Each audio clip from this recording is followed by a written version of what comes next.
guys, welcome to episode 28 of the Healthcare Knowledge Exchange. Today is a little bit difficult. I'm attending Harvard right now, and the professor Glasser actually says something. It's called Iterative innovation, and I'm going to introduce what he has already said, including my own comments.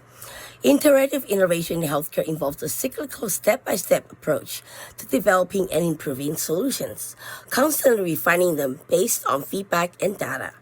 This approach is particularly valuable in healthcare due to the complex and evolving nature of the field, allowing for adjustments and optimizations based on real-world usage and emerging needs.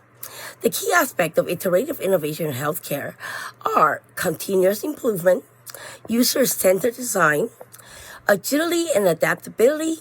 The iterative approach allows for rapid adjustment and modification to address changing needs, technological investment, or new regulations.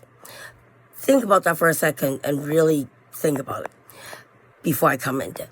Testing and validation. Each cycle involves testing prototypes or early versions of solutions. Think about that as well. Gathering data, analyzing results to inform subsequent iterations. Think about the word subsequent iteration. So, for example, there's mobile health or mHealth that came out a way long time ago. I've been writing articles on ML since like 2009. Anyways, iterative development is crucial in mHealth. It is because it's software development. And I will talk about Agile later. As user needs and technological capabilities evolve rapidly, developers can release updates and new features based on user feedback and data analysis. Second is a complex e-health intervention. E-health is electronic health. Iterative development can be used to refine interventions aimed at monitoring chronic conditions like cardiovascular disease, adjusting information, feedback, and remote healthcare based on patient responses and clinical outcomes. Human-centered design.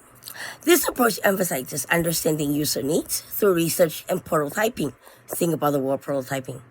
Followed by iterative testing and refinement of solutions. Think about that as well. The benefit, reduced risk. By testing and refining solutions early on, iterative development helps identify potential problems and make necessary adjustments before a full-scale implementation. Think about that word. Increase efficiency. Iterative development can lead to more efficient, effective solutions by focusing on addressing user needs and incorporating feedback.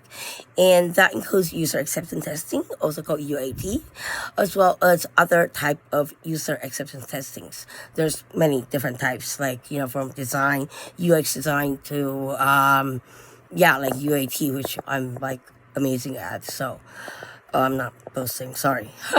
I really shouldn't have that. All right, improved user experience, so the same thing. And lastly, enhanced innovation. The iterative process encourages creativity and experimentation, leading... Did that just say experimentation? Okay, think about that as well. Leading to a more innovative and impactful solutions. Think about using experimentation in healthcare on patients in order to find out more or additional solutions to technological issues. You're playing with lights. I don't understand what that sentence or experimentation means. Anyways, the next few episodes is going to be even more difficult, so stay tuned.